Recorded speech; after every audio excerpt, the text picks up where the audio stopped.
Philippines! Morning guys. Yung mata ko ay sobrang hubag. Sulin yung mata ko sa kakaiyak. Hindi ako talaga nag-stop kagabi. Hindi ako tumabi kay Tami natulog. Sa office ako natulog. Ubo ako ng ubo. Iyak ako ng iyak. Hindi ko talaga mapigilan yung yung sakit na nagawa ko sa ibon. Anyway, good morning po sa inyo guys. Nandun si Tami sa labas. Nagtambay kami sa labas. Hindi namin pinag-usapan kasi masakit. Hindi, mapula-pula din yung mata niya. Sulin din. I think umiyak din yan. I think umiyak yan kagabi. Nagsulin din yung mata niya. So, ang ginawa ko para hindi ako iiyak this morning, tinawagan ko yung family ko. So, yung tumawag ako, ang una nilang hinahanap is yung ibon. So, sabi ko, wag ninyong itanong kasi masakit. Iyak ako ng iyak kagabi, sabi ko sa papa ko. Kasi ako talaga yung dahilan kung bakit nawala. Pero hindi ko naman sinasadya. Ang gusto ko lang naman is para siya, para makita na yung family niya kasi yung ibang cardinal andun palagi nakatingin sa kanya, binivisit siya, and then gusto na niyang lumabas at akala ko makalipad na siya. Well, hindi na niya masakit yung wings niya. Mag-move na siyang sobrang na talaga siya, parang okay na yung katawan niya. Akala ko, dahil okay na yung katawan niya, okay na yung wings niya. So, pinalabas ko. Sabi ko sa asawa ko kagabi, sana nakikinig, iyak ako ng iyak. Kasi nagagalit siya eh. Hindi ko na siya kinausap din kasi galit na siya. Nung pinunta niya ako sa taas, and then hinahag niya ako kasi iyak ako ng iyak. Sabi ko, sana nakikinig na lang ako sa'yo. Sana talaga maibalik ko yung oras. Yung tinago ko yung cage, tinago ko yung kung saan ko, kung yung mga lalagyan niya, yung table, yung blanket na ginagamit ko, tinago ko siya. Kasi kapag nakikita ko, sobrang sakit, hindi nakikita ko yung masaya siya. Hindi man siya masaya kasi yung ibon na kasi yun, yung cardinal is wild talaga sila. It's illegal to kop-kop ba? Illegal na maggawa ka ng pets. Pero ginawa namin yun para para maging okay siya at hindi mamatay. Pero yun ang kalaunan. Ako lang pala ang kumuha ng buhay niya.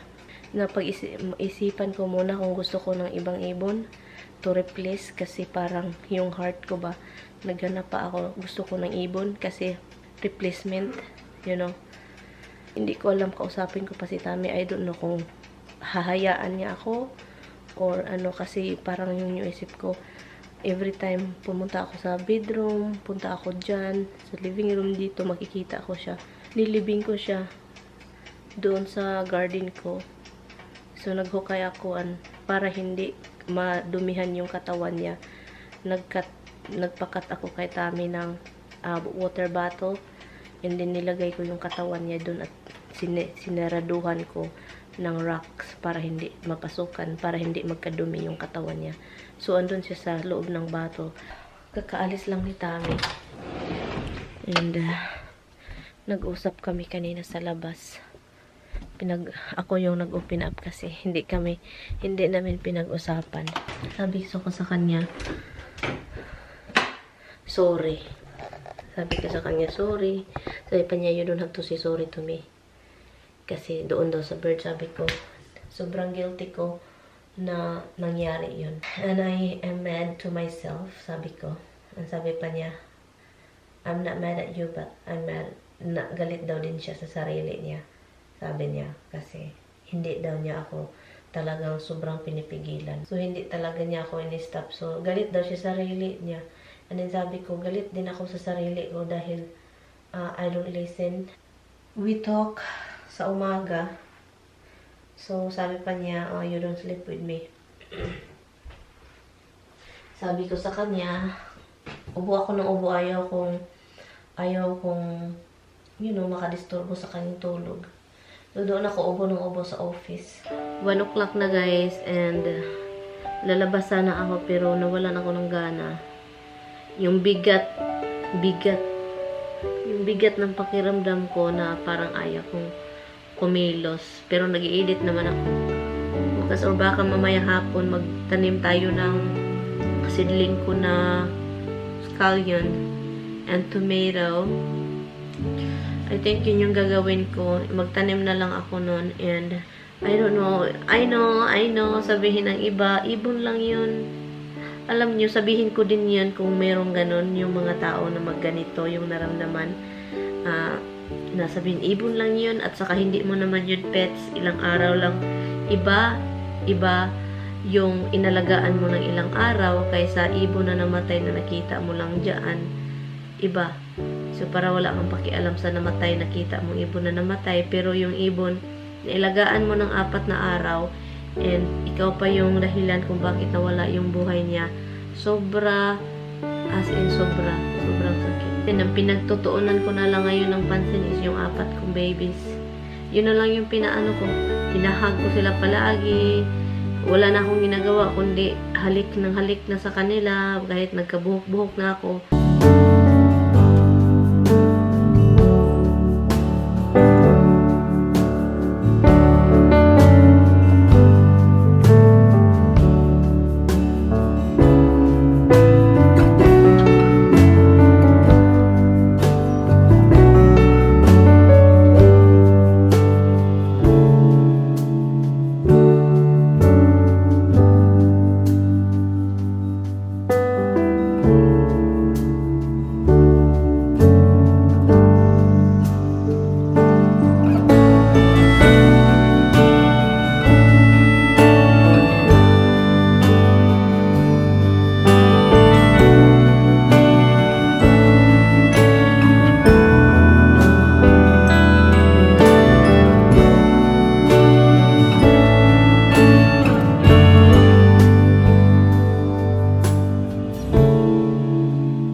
Hi guys, it is 10 o'clock na ng gabi.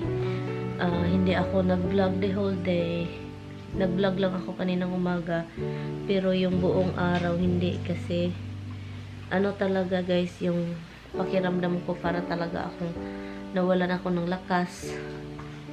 So yun, binigyan ko na sila ng treats para tulog na. Si Tami uwi yung bukas. Pero, every time na tatawag siya, parang we are very unhappy. Hindi kami masaya dalawa. Matulog na lang po ako. Matulog na kami. Kasi kami ng mga aso. Nagplanting na lang ako ng litos, scallion, tomato, then alam niyo ba guys na ang daming ants na nakapasok dito. Every year na lang na yung itim na ants. So yun guys, pasensya na guys, sana hindi ako nag-vlog. Sana maintindihan ninyo. Hindi ko matanggap ang nangyayari. Ang nangyari kahapon, hindi ko talaga matanggap. I guess I will see you the next day. Bye. You guys are looking at me. Hello guys. Today is the second day. Good morning. 2 araw na ngayon na wala si Elvis sa atin. And yung temperature is maganda. Maginaw-ginaw. Then mahangin-hangin. I-try natin itong GoPro gamitin. So, ang ginawa ko lang naman guys sa labas is nagtitrim. Tinitrim ko lang. Nagtrim lang ako dito. Pinutol ko din yung ano dito. Pinutol ko yung sanga dyan na patay. Yeah. And yung taninrim ko is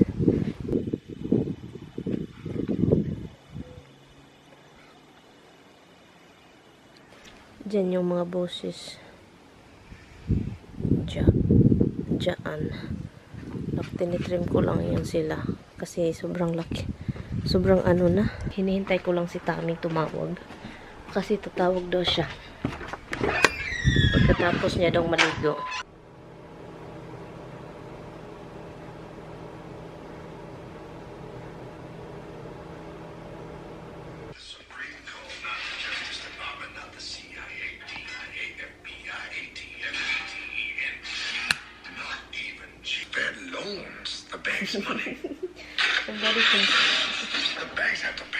Okay, naligo ako guys. Hindi na ako pala nag-vlog kanina. And actually, natapos ko na yun yung mga cut-cut na mag-trim-trim. Natapos ko na sila. And, yun. Ano naman lang. Naglagay ako ng ano diba sa kahoy. Pinalibutan ko siya guys. Kasi yung mulch na nilagay ko, ginaganon-ganon ng ibon at saka squirrel. So, lahat ng molds na dapat sa circle ng kahoy, lumalabas siya lahat kahit may ring na siya, diba? So, nag-add ako ng parang hindi talaga lumalabas yung ano, para hindi talaga lalabas yung molds. So, nag-add ako ng bricks, yung binili namin.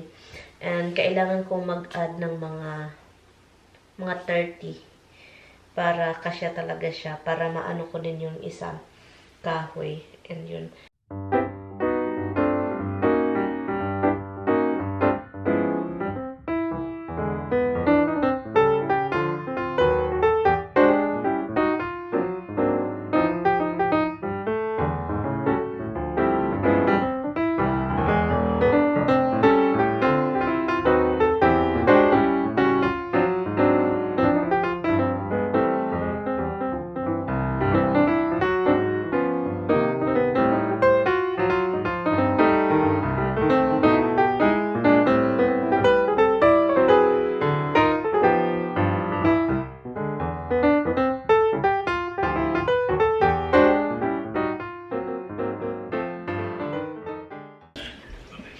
So, may nakita akong ibon na patay doon sa likuran, sa labas na ng fence.